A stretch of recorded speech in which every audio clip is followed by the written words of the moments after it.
T'en as pas marre là d'être sur ton téléphone toute la journée? Je suis pas sur mon téléphone toute la journée, s'il te plaît. Toi, t'es plus souvent toi sur ton téléphone que moi je suis sur le mien. Mais là, on est en soirée, on est à la maison, tu peux le poser quand même. D'accord, mais pas de problème. T'étais occupé, je suis sur mon téléphone, c'est tout. T'es pas obligé de venir m'agresser là comme ça. Là. Attends, subhanallah, moi je m'occupe des enfants toute la journée, je fais la cuisine, franchement, je croule sur les tâches. Et toi, tu rentres, qu'est-ce que tu fais? Tu te mets sur ton Et téléphone. moi, j'ai travaillé toute la journée, j'étais sur un chantier toute la journée, je me suis pris la tête avec des imbéciles là toute la journée, et je rentre ici, tu vas me casser la tête. Eh ben écoute, moi je veux que tu poses ton téléphone. Qu'est-ce qui s'est passé aujourd'hui? T'as appelé ta mère, elle t'a rempli la tête? Ah, parce que maintenant on parle des mères. Non, ben, pourquoi tu viens me casser les pieds comme Eh, ça? tu parles bien de ma mère, s'il te plaît. Ben, j'ai rien dit de mal de ta mère. Mais ta mère, on la connaît. Hein. Bah tu sais quoi, je vais contacter l'imam là sur YouTube, et puis je vais lui raconter ce qui se passe, ton Quoi? comportement. Tu vas aller sur YouTube pour aller raconter tous les problèmes de notre vie? Ouais, bah oui. Ton comportement, il respecte pas la sunna. Zamat Intia Dabak, t'as fait la sunna, c'est ça? Eh ben déjà, si tu veux faire la sunna, commence par faire la sunna chez toi. Déjà, dans ta tête à toi là. Tout le téléphone là. Bon, Aïcha, on peut leur dire que c'était une mise en scène quand même. Oui, c'était une blague. Mais néanmoins, d'après l'expérience qui est la mienne, je sais que ce genre de dispute, voire même encore beaucoup plus violente avec des mots beaucoup plus destructeurs, se produisent dans les couples musulmans. Alors il y a une question qui se pose. Comment faire pour éviter d'en arriver jusque-là? C'est ce que je vous propose d'aborder dans cette vidéo. Restez avec moi.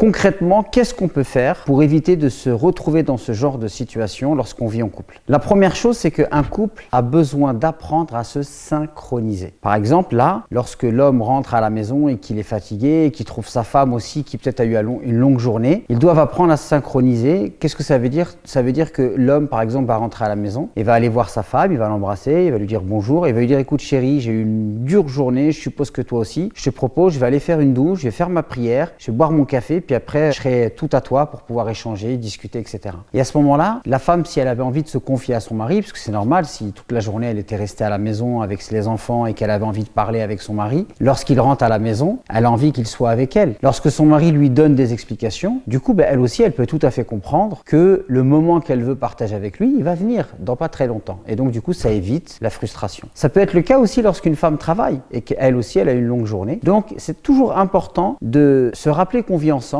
et donc il faut se synchroniser en termes d'emploi du temps, à quel moment on se retrouve, à quel moment on prend un temps pour nous. Alors si en plus parfois il y a des enfants en bas âge, c'est-à-dire qu'eux aussi ils vont capturer l'attention des parents et donc du coup on peut se retrouver avec de longs moments où on ne peut pas se parler et donc du coup le seul moment où la femme elle va vouloir parler avec son mari, elle va le voir en train de regarder la télé ou être sur son smartphone, eh bien ça peut provoquer une forme de frustration ou de colère.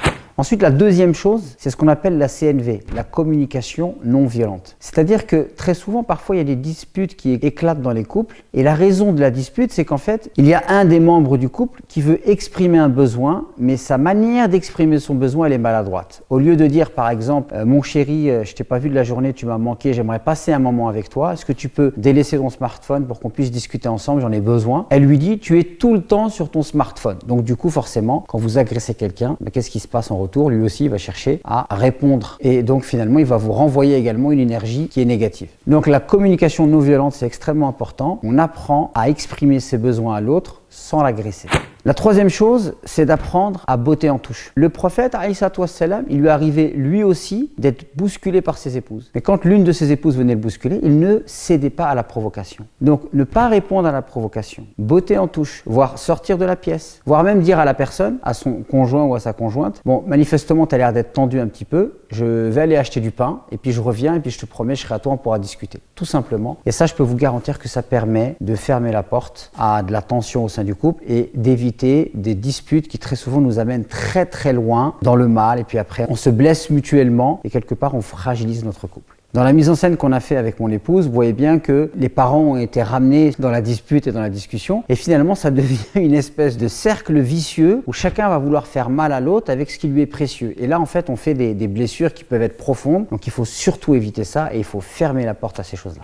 Rappelez-vous tout de même que dans la sourate Ar-Rum, ce qu'il est dit par rapport au couple, c'est qu'on recherche la tranquillité. On recherche ce qu'on appelle as-sakina. Donc, dans un couple, c'est extrêmement important de développer les postures, la manière de parler, les attitudes qui permettent d'entretenir cette tranquillité. Comme ça, quand vous rentrez chez vous et que vous êtes au sein de votre couple, eh bien, vous vous sentez apaisé et vous cultivez cette quiétude. Si par contre, au sein de votre couple, c'est constamment la guerre et c'est constamment des disputes violentes, alors il va être très difficile de trouver la quiétude au sein de ce couple.